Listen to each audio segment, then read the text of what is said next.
আয়াত ১০ وأنفقوا مما رزقناكم من قبل أن يأتي أحدكم الموت فيقول رب لولا أخرتني إلى أجل قريب فأصدق وأكن من الصالحين অনুবাদ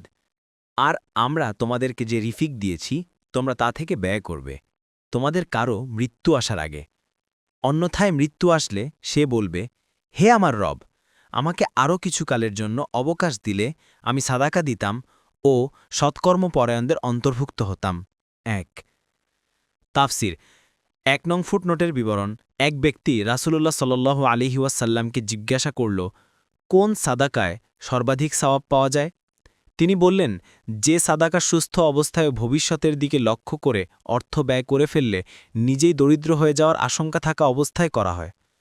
তিনি আরও বললেন আল্লাহর পথে ব্যয় করাকে সেই সময় পর্যন্ত বিলম্বিত করো না যখন আত্মা তোমার কণ্ঠনালীতে এসে যায় এবং তুমি মরতে থাকো আর বলো এই পরিমাণ অর্থ অমুকে দিয়ে দাও এই পরিমাণ অর্থ অমুক কাজে ব্যয় করো বুখারি ১৩৫৩ মুসলিম ১০৩২ মুসনাদে আহমদ এক ভাই ৩৯৬ আয়াত ১১ ولن يؤخر الله نفسا إذا جاء أجلها والله خبير بما تعملون অনুবাদ আর যখন কারো নির্ধারিত কাল উপস্থিত হবে তখন আল্লাহ তাকে কিছুতেই অবকাশ দেবেন না